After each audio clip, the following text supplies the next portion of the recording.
Everyone, स्वागत है आपका रोशन स्टार स्टडी पॉइंट में। मैं ईशा आज आपके साथ डिस्कस करने वाली हूँ हमारे 11th क्लास की जो पोएम दी गई है हमारे काव्य खंड में नागार्जुन कोंडा द्वारा रचित बादल को घिरते देखा है, उसके प्रश्न उत्तर की।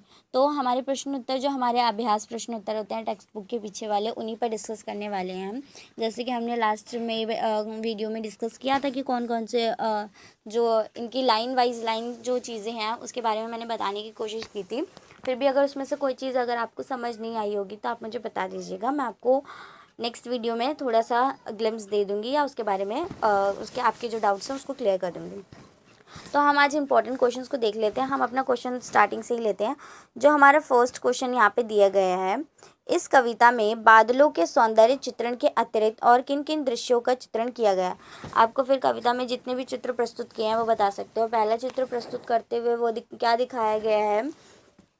पहले चित्र में उन्होंने क्या बताया था कि किस तरह से जो पर्वत है उस पर सफ़ेद चादर है, उसमें स्वर्णिम पर्वत पे जो रोशनी आ रही है वो बहुत ही ज़्यादा सुंदर लग रही है उनको, क्योंकि वो गोल्डन दिख रही है। उसके बाद फिर किस तरह से धीमी धीमी हवा चल रही है, किस तरह से जो हंसों की पूरी टोली है वो समतल स्थल से इन स्थानों पर आ रही है मानसरोवर में, और वहाँ पे जो कमल है उसमें जो ओस की बूंद है वो कितनी मोतियों जैसी दिख रही हैं, बहुत स्वच्छ लग रही हैं।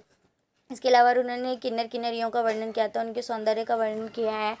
और इसके अतिरिक्त हम बता सकते हैं कि किस तरह से उन्होंने ये बताया कि किन्नर कन्याओं का वर्णन किया, मानसरोवर का वर्णन किया, सूर्य की किस तरह से विकास क्रम में जो बाल क्रम होता है उनकी सूर्य का, उसके बारे में उन्होंने बताया। कस्तूरी मृग के बारे में बताया, किस तरह से वो अपने पर चिढ़ता है जब वो गंध को नहीं ढूंढ पाता है। तो इन सारी चीज़ों को दृश्य को वर्णन करना है। ये क्वेश्चंस वैसे आते नहीं हैं, बट फिर भी मैंने बता दिया है कि अगर पैराग्राफ में पूछ ले तो आप इन दृश्यों को बता सकते हो। एज अ ग्लिम्स के लिए मैंने बता दिया ताकि आपको रिमाइंड हो जाए मैंने क्या क्या लास्ट वीडियो में पढ़ाया था। सेकंड क्वेश्चन है, प्रणय कलह से कवि का क्या तात्पर्य है। ये क्वेश्चन आपके 2 मार्क्स के क्वेश्चंस में आ सकता है। प्रणय कलह से कवि का क्या तात्पर्य है। तो आपको यहाँ पे चकवा चकवी की कहानी बतानी होगी, किस तरह से चकवा चकवी को जो था उनको वो श्राप दिया गया था कि वो दोनों अलग रहेंगे, और इसी वजह से वो क्या होता है कि रात भर प्रणय कलह करते हैं। तो पहले तो आप इसके शब्दार्थ बता दीजिएगा कि प्रणय कलह से कवि का तात्पर्य है प्रेम से संबंधित झगड़ा। इसमें प्रेमी और प्रेमिका दोनों अपने अपने वियोग को लेकर एक दूसरे को सुनाते हैं तथा एक दूसरे को दोषी ठहराते हैं, और इस क्रिया में वे अपनी प्रेम अनुभूति को व्यक्त करते हैं। वे अपनी विरह अग्नि को शांत करते हैं। इससे उनके प्रेम संबंध में प्रगाढ़ता आती है, यानी उनका प्रेम जो है और दोगुना हो जाता है जब वो लोग नोक-झोंक होती है उनके बीच में। तो ये तो उनका शब्दार्थ आ गया। फिर इसका आप उदाहरण दे दीजिएगा कि किस तरह से नागार्जुन जी ने अपनी जिस भी पैराग्राफ में दिया है वो भी मेंशन कर सकते हैं कि आपने दूसरी पंक्ति में या तीसरी पंक्ति में लिखा है कि किस तरह से जो चकवा चकवी हैं वो रात भर एक दूसरे के लिए क्या कर रहे थे, रो रहे थे, और फिर रोते रहते हैं। लेकिन जैसे ही सुबह होती है तो वो जो हरी चादर बिछी हुई है मैदान की, वहाँ पर वो आते हैं, एक दूसरे का मिलन होता है और वो एक दूसरे को देखकर बहुत ही ज़्यादा प्रसन्न हो जाते हैं, लेकिन एक दूसरे को दोषी ठहराते हैं कि तुम्हारी वजह से हमें पूरी रात अलग होना पड़ा। एक दूसरे से लड़ते हैं, झगड़ते हैं, फिर मनाते हैं और फिर प्यार से रहते हैं। तो ये नोक झोंक का किस तरह से नागार्जुन जी ने वर्णन किया है, ये आप लिख सकते हो। नेक्स्ट क्वेश्चन है, कस्तूरी मृग के अपने पर ही चिढ़ने का क्या कारण है। ये क्वेश्चन भी 2 मार्क्स में आ सकता है, या तो फिर पैसेज वाले जो क्वेश्चंस होते हैं टेक्स्ट बुक से रिलेटेड उसमें भी आ सकता है कि क्यों चिढ़ रहा है कस्तूरी मृग। तो आप बता दीजिए कि कस्तूरी मृग के अंदर से ही एक गंध आ रही है उसकी नाभि में से, लेकिन वो गंध को वो पहचान नहीं पा रहा है, उसे लग रहा है वो गंध कहीं बाहर से आ रही है, और इसी वजह से वो खुद पर चिढ़ रहा है कि मैं अभी तक उसे ढूंढ नहीं पाया, और वो जो गंध है उसे बार बार परेशान करती है। हमारे पास साथ भी ऐसा होता है कि हमें जो चीज़ परेशान होती है करती है, हम उसे ढूंढने की कोशिश करते हैं, और जब वो नहीं ढूंढ मिलती है तो हमें और ज़्यादा गुस्सा आ जाता है। तो वही कस्तूरी मृग के साथ हुआ था। और इसके भावार्थ में आप लिख सकते हो कि इसी तरह मनुष्य भी करते हैं कि मनुष्य जो अपनी सुख है, समृद्धि या खुशी है उसको बाहर ढूंढने की कोशिश करता है, बट वो मनुष्य के अंदर ही होता है। तो ये चीज़ भी आप इसमें लिख सकते हो, आपको आंसर के मार्क्स बढ़ जाएंगे। फिर नेक्स्ट क्वेश्चन है, बादलों को वर्णन करते हुए कवि को कालिदास की याद क्यों आ जाती है। ये भी एक इम्पॉर्टेंट क्वेश्चन है, 2 मार्क्स के क्वेश्चन में आ सकता है कि जब जो नागार्जुन जी है वो बादलों का वर्णन कर रहे हैं तो उनको कालिदास की याद क्यों आ जाती है। इसलिए आ जाती है कि कालिदास ने भी अपनी जो रचना है मेघदूत, उसमें उन्होंने वर्णन किया था किसके बारे में, कुबेर जी के बारे में, कि कुबेर जी थे, उनकी एक अलकापुरी थी। अलकापुरी जो अलकापुरी नगरी है, इसे माना जाता है ये धन की नगरी, यहाँ बहुत सारा धन है, ये कुबेर देवता ही धन के देवता माने जाते हैं, तो वहाँ पे धन की नगरी होगी। और जो धन के पुरुष हैं कुबेर जी, वो वहाँ रहते थे। साथ में जो यक्ष यक्षिणी है वो उनकी सेवा के लिए मतलब वहाँ पे रहा करते थे। तो यक्ष को ये कार्य मिला हुआ था कि आप रोज़ सुबह 4 बजे उठकर पुष्प लेके आओगे ताकि मैं पूजा कर सकूं। लेकिन उन्होंने ऐसा नहीं किया क्योंकि वो पत्नी से दूर नहीं जाना चाहते थे, पत्नी भी उन्हें दूर जाने देना चाहती थी। तो उन्होंने ये सजेशन दिया कि आप पहले ही रात को ले आना और इसे जल में रख देना। उन्होंने ऐसा किया, जो चीज़ उन कुबेर जी को पसंद नहीं आई, और कुबेर जी ने उनको श्राप दे दिया या फिर पनिशमेंट दे दी कि आप इनसे दूर रहोगे जिनके लिए आपने इतना मतलब ऐसा दुस्साहस किया हमारे आदेश का पालन ना करने के लिए, और फिर उनको दूर रहना पड़ रहा था। तो उन्होंने मेघदूत के माध्यम से अपनी पत्नी यक्षिणी को संदेश भेजा था। तो वो यही बोल रहे हैं कवि यहाँ पे कि क्या है कि जो नागार्जुन है वो, उनको बादल देख के ये वर्णन आ जाता है कि जो कालिदास ने तो अपनी रचना मेघदूत में लिखा था कि एक कुबेर जी थे, उनकी एक अलका नगरी थी, यक्ष यक्षिणी थे, तो वो सब कहाँ गया।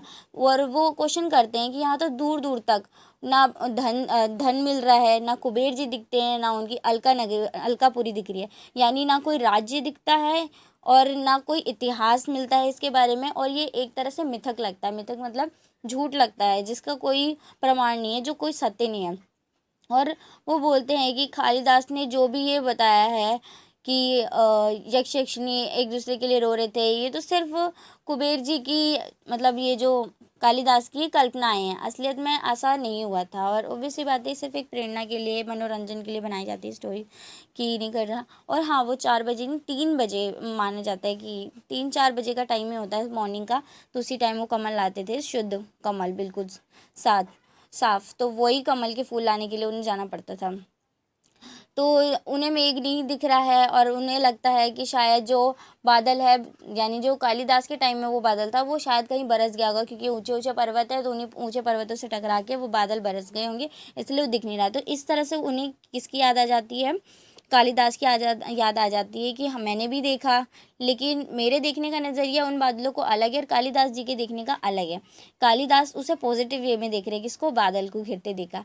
लेकिन जो नागार्जुन जी है वो दोनों आस्पेक्ट में देख रहे हैं बादल को, उसे पॉजिटिव वे में भी देख रहे हैं, नेगेटिव वे में देख रहे हैं। लेकिन लास्ट में उन्होंने स्पेसिफाई किया कि वो नेगेटिव वे में किस तरह से देख रहे हैं, क्योंकि जो नागार्जुन है वो ये महसूस करते हैं कि रियलिटी में जो भी बादल होते हैं व्यवहारिकता में वो सुंदर नहीं लगते हैं जैसे कवि कालिदास को लग रहे हैं, क्योंकि कवि कालिदास की तो ये कल्पना है कि वो बहुत सुंदर है, मोहक है। और लेकिन रियलिटी में क्या होता है, वो गरज सकते हैं, आंधी तूफान ला सकते हैं, किसी पर भी गिर सकते हैं, जिससे उसका जीवन नष्ट हो सकता है। तो इसीलिए उनको लगता है कि ये चीज़ें जो सिर्फ साहित्य में है या कहानियों में अच्छी लगती है, रियलिटी में ऐसा नहीं हो सकता। तो इस तरह से उन्होंने कालिदास से कंपेयर किया खुद को और बताया है कि मैं कालिदास जी के बादल को देखने का नज़रिया और उनके कैसा है। तो ये चीज़ें इंपॉर्टेंट है, तो इस क्वेश्चन को इम्पोर्टेंट मार्क कर लीजिएगा और इसे कर लीजिएगा प्रिपेयर अच्छे से, क्योंकि पूरी कहानी एक तरह से बता सकते हैं हम कि क्योंकि दोनों की रचना सेम ही है, उन्होंने भी मेघ पर लिखा है, इन्होंने भी बादल पे लिखा है, दोनों पर्यायवाची शब्द हैं, लेकिन दोनों की देखने का नज़रिया अलग है। और उन्होंने मेंशन भी किया रेफरेंस देके कि किस तरह से मेरा अलग है। कवि ने महामेघ को झंझाले से गरज गरज कर भिड़ते देखा है, क्या कहा है। अब देखिए यहाँ पे आ भी गया कि महामेघ को झंझाने से गरज गरज, यहाँ पे वही चीज़ें बताई गई है कि और जो रचनाएं होती हैं वो तो बताती हैं कि बादल बहुत सुंदर होते हैं, प्रकृति बहुत सुंदर होती है, लेकिन जब प्रकृति को क्रोध आता है तो वो प्रकृति नकारात्मक रूप भी धारण कर लेती है। फिर वो चाहे प्राकृतिक विभिन्न प्राकृतिक आपदाओं के रूप में आती है, फिर चाहे वो बाढ़ हो या फिर तेज वर्षा हो, नदी का मुड़ जाना हो, तूफान आना हो, आंधी आना हो, या फिर बवंडर आना हो, तो भूकंप आना हो, लैंडस्लाइडिंग, ये सारी चीज़ें होती है जब प्रकृति को क्रोध आता है। तो प्रकृति सिर्फ शांत रहे हर समय ये ज़रूरी नहीं है, प्रकृति में जब हलचल होती है तो वो पूरी दुनिया में हलचल ला देती है। इसीलिए उन्होंने क्या बोला, कवि यहाँ पे क्या कहना चाहते तो आप ये बता सकते हो। कवि ये कहना चाहते हैं कि जो प्रकृति वो हमेशा शांत नहीं रहती है, बल्कि वो भी एक भयावह रूप धारण कर सकती है, तबाही मचा सकती है। इसीलिए उन्होंने क्या देखा है और एग्जाम्पल में आप लिख सकते हो कि कवि कालिदास जी तो उसे बहुत सुंदर तरीके से देखते हैं, लेकिन नागार्जुन जी के नज़रिए में वो इस तरह से है कि वो किसी की ज़िंदगी भी तबाह कर सकती है, किसी के ऊपर गरज सकती है, आंधी तूफान ला सकती है, ऐसी चीज़ें लिख दे दीजिएगा। तो ये हो गया इसमें। नेक्स्ट क्वेश्चन है, ये दोनों क्वेश्चन ऑलमोस्ट सेम ही है, फोर्थ और फिफ्थ। अगर आप फोर्थ क्वेश्चन प्रिपेयर कर लेते हो तो आपका फिफ्थ भी प्रिपेयर हो जाएगा, तो मैं फोर्थ पे ज़्यादा फोकस करूँगी कि आप इसे कर ही लीजिएगा। और फिर है हमारा क्वेश्चन, बादल को घिरते देखा पंक्ति को बार बार दोहराए जाने से कविता में क्या सौंदर्य आया है। तो कविता में बार बार वो रिपीटेटिव बता रहे हैं कि उन्होंने बादल को घिरते देखा है, बादल को घिरते देखा है। मैंने बोला भी था कि इसका एक मीनिंग है कि वो फोकस क्यों कर रहे हैं, क्योंकि ये बताना चाह रहे हैं कि जो जो बादल ये देख रहे हैं वो बाकी के नज़र से किस तरह से डिफरेंट है। एक मेघदूत के बारे में वो लिख रहे हैं और उन्होंने बताया कि वो मेघदूत को किस तरह से देखते हैं। हाँ, तो जो बार बार इनके बोलने का तरीका था वो ये बता रहा है कि वो एक अपनी टेस्टिमोनी दे रहे हैं, एक प्रमाण दे रहे हैं कि जो बात मैं बोल रहा हूँ कि मैंने बादल को घिरता देखा, ये मैंने वास्तविकता में देखा है, ये मेरी कल्पना नहीं है। जिस तरह से कालिदास ने कल्पना की थी वैसी कल्पना ही मैंने नहीं किया है, मैंने ट्रैवल किया है, मैंने सामने से उस बादल को घिरते देखा है, और जो भी चित्र मैं प्रस्तुत कर रहा हूँ वो सब रियल है, ये कोई भी कवि कल्पित नहीं है। तो इस तरह से वो अपनी बात की प्रामाणिकता देने के लिए कि उन्होंने क्या अनुभव किया है वो बता रहे हैं, और ये कल्पना भर नहीं है इस चीज़ का साक्ष्य प्रस्तुत करते हुए वो बार बार क्या बोलते हैं कि मैंने बादल को घिरते देखा है। तो वो कवि की यात्रा के बारे में बताता है, ये लाइन की जो बार बार रिपीट हो रहा है ये बता रहा है कि कवि ने यात्रा की है दुर्गम पहाड़ियों में, और फिर सुंदर प्रकृति सौंदर्य को देखा है और हर स्थिति में देखा है, फिर वो शांत स्थिति हो या फिर भीषण हो। कवि एक कवि सिर्फ ऐसे नहीं चलते रहे कि प्रकृति से प्रेम करती है, स्नेह करती है, बल्कि वो इस तरीके से भी देखते हैं कि प्रकृति से चोट भी खाया जा सकता है। कष्टों को जूझते हुए प्रकृति का वास्तविक चित्रण उन्होंने प्रस्तुत करने की कोशिश की है अपने पाठकों की समझ। तो ये चीज़ इसमें आपको लिखना है। नेक्स्ट है, ये क्वेश्चन भी इम्पॉर्टेंट है क्योंकि हमारे जो पूरे पोएम का नाम है वही है बादल को घिरते देखा है, तो इस क्वेश्चन को भी आप अच्छे से करिएगा। एग्जाम्पल्स इसमें देंगे तो ज़्यादा अच्छा होगा। तो एग्जाम्पल देने के लिए इसमें आपको क्या करना होगा कि कवि के जीवन के बारे में बताना होगा कि कवि का जीवन जो है वो घुमक्कड़ प्रवृत्ति का है, तो वो अक्सर यात्राएँ करते रहते थे और अपनी यात्राओं में जो देखते थे वही वो अपनी रचनाओं में लिखते थे। तो ये भी जो युगधारा से ली गई रचना है इसमें बताया उन्होंने खुद से वहाँ पे ट्रैवल करके जितने कष्ट हुए हैं उन्हें, क्योंकि ट्रैवलिंग ऐसा नहीं था कि वो गाड़ी वाड़ी लेकर घूमते थे, बल्कि वो पैदल यात्राएं करते थे। तो इन पैदल यात्रा करने में उनको बहुत कठिनाई होती थी, और जब आपको पता है एक बार कठिनाइयाँ मिलती हैं तो सफलता का अलग ही अलग खुशी होती है सफलता की, तो वो चीज़ कवि को यहाँ पे मिल रही है। तो इसलिए वो इस चीज़ को बार बार बताते हैं कि मैंने इसको देखा है खुद से। फिर है नेक्स्ट क्वेश्चन, निम्नलिखित का भाव स्पष्ट कीजिए। निशा काल से चिर अभिशापित बेबस उस चकवा चकई बंद हुआ क्रदन, फिर उनमें उस महान सरोवर के तीरे शैवालों की हरी दरी पर प्रणय खिले चिढ़ते देखा है। तो मैंने ये आपको जो पढ़ाया था एक्सप्लेन कर दिया था, फिर भी मैं एक बता देती हूँ। निशा मतलब आपको पता है रात्रि होती है, तो रात्रि के टाइम में किस तरह से जो चकवा चकवी है जिनको श्राप मिला था एक दूसरे से अलग होने का, तो वो एक दूसरे से मिल रहे हैं।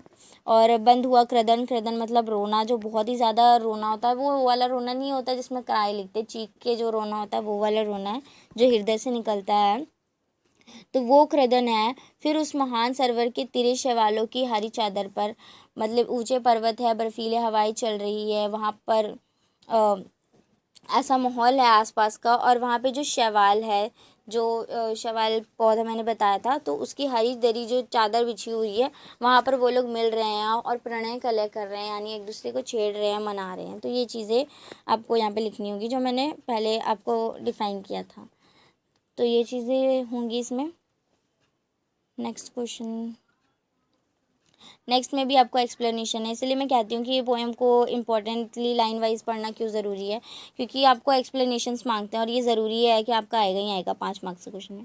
अलग नाभि से उठने वाले नीच के ही उन मादक परिमल के पीछे धवित होकर तरल तरुण कस्तूरी मृग को चिढ़ते देखा है। अब आपका ये वही आ गया, मतलब एक तो आपको चकवा चकवी का वर्णन करना है और फिर एक में आपको उनका वर्णन करना है किसका, कस्तूरी मृग का, कि किस तरह से वो खुद पर चिढ़ रहा है। इस क्वेश्चन का आंसर मैंने पहले दे दिया था, तो आप इसे देख लीजिएगा।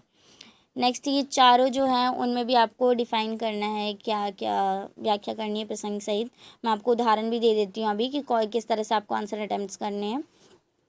तो ये सारा आप उसी तरीके से करोगे। और मैंने बताया था कि जब भी कविताओं के क्वेश्चन अटेम्प्ट करते हैं और जिसमें प्रसंग सहित व्याख्या मांगते हैं, तो उसमें आपको पहले प्रसंग देना होता है, फिर व्याख्या देनी होती है, फिर विशेष लिखना होता है, यानी शिल्प सौंदर्य इसका क्या है। तो अब हम इसके उदाहरण देख लेते हैं कुछ कि आंसर कैसे अटेम्प्ट करना है। तो ये आप देख सकते हो।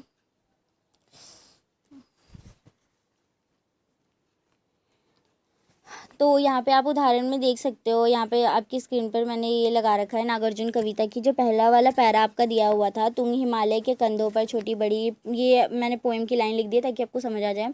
फिर यहाँ पे संदर्भ लिखा है मैंने। संदर्भ में आपको ये बताना है कि नागार्जुन जी के बारे में थोड़ी सी चीज़ें बता देनी है, क्योंकि संदर्भ हमें रेफरेंस वही देना होता है, रेफरेंस होता है संदर्भ। तो रेफरेंस हमने कहाँ की रचना ली है, किसकी ली है, उसके बारे में ही बताओगे आप। तो यहाँ पे हमें नागार्जुन जी के बारे में बताना था, तो मैंने यहाँ पे नागार्जुन जी के बारे में थोड़ा सा बता दिया। नेक्स्ट है हमारा प्रसंग। प्रसंग में क्या क्या लिखना होता है, जो कविता है उसके रचनाकार का नाम, कविता का नाम, और इसका जो मूल पाठ है वो किस में से लिया गया है। ये युगधारा में से ली गई, तो युगधारा को मैंने यहाँ मेंशन किया गया है, मेंशन किया और बताया भी है कि युगधारा में कौन सी 6 चीज़ों का वर्णन है, और उसमें से एक का वर्णन यहाँ पे किया गया है। एक नहीं, बहुत सारी चीज़ों का वर्णन है, तो उस चीज़ को मैंने प्रसंग में ऐड किया। फिर इसकी व्याख्या में मैंने बताया था, पहले आपको शाब्दिक अर्थ लिखना होता है, उसके बाद फिर इसका आपको भावार्थ लिखना होता है। तो ये आप देख सकते हैं यहाँ पे इसका भावार्थ। भावार्थ में थोड़ी डीप मीनिंग होती है जो कवि अपने अनुसार लिखते हैं, तो उस चीज़ को आप यहाँ पे देख सकते हो। फिर हम नेक्स्ट वाला देखते हैं, विशेष में आपको क्या क्या चीज़ें लिखनी है उस पर देख लीजिए। प्रकृति सौंदर्य का चित्रण किया है, यहाँ पे उपमा अलंकार का प्रयोग किया है, यानी आपको अलंकार बताने हैं। भाषा कौन सी है, चित्रात्मक, सरल, सहज। फिर छंदबद्ध, छंद मुक्त होती है, ये सारी चीज़ें आपने पढ़ी होगी, 10th में ही पढ़ा दी जाती है वैसे तो। फिर संस्कृत निष्ठ मैथिली भाषा है, इस चीज़ के बारे में बता लो। फिर बताना होगा आपको कि शब्द कैसे हैं, यहाँ पे तत्सम तद्भव शब्द मैंने यहाँ पे लिखे हुए हैं, आपको दिख रहे होंगे तत्सम तद्भव शब्द। और यहाँ पे मैंने ये भी लिखा है प्रकृति सौंदर्य। तो ये अलंकार चित्रण किस चीज़ का, ये भाषा, छंद मुक्ति ये, और ये तत्सम शब्दावली। और ये बता सकते हो आप कि इसमें क्या चीज़ें, ये भी, ये दोनों एक्स्ट्रा में आप चाहो तो कर सकते हो, वरना इसे छोड़ भी सकते हो। तो ये चीज़ें विशेष इस तरह से आपको लिखनी है। सेकेंड पैरा में भी देखें तो सेकेंड पैरा में भी यही चीज़ें हमें दिख रही है, मैंने पहले वो लिख दिया है। फिर प्रसंग, आपका सेम प्रसंग वैसे ही होगा, इसलिए मैंने दोबारा प्रसंग नहीं लिखा, डायरेक्ट व्याख्या की है। यहाँ शाब्दिक अर्थ बता दिया, जो आपको मैंने समझाया था वही चीज़ें यहाँ पे मैंने लिखी है। उसके बाद फिर यहाँ पे भावार्थ बता दिया हमने कि उसकी डीप मीनिंग में क्या है। फिर विशेष, ये तो वही हो गया, ये रहा विशेष आपका। तो यहाँ पे भी मैंने वही कहा था, सेम चीज़ें आएंगी। भाषा, फिर कौन सी बोली यूज़ की है, खड़ी बोली, यहाँ पे तत्सम शब्दावली, ये चीज़ें हो गई। छंद मुक्ति है, छंदबद्ध है, ये चीज़ें हो गई। अलंकार कौन से हैं, ये सब चीज़ें हो गई। तो इस तरह आपको आंसर अटेम्प्ट करना है, ये चीज़ें मैंने आपको समझा दी है, तो गलती आप मत करिएगा। और ये पोएम तो मैंने आपको करवा दिया है। नेक्स्ट हम आगे वाली पोएम करेंगे अगले वीडियो में।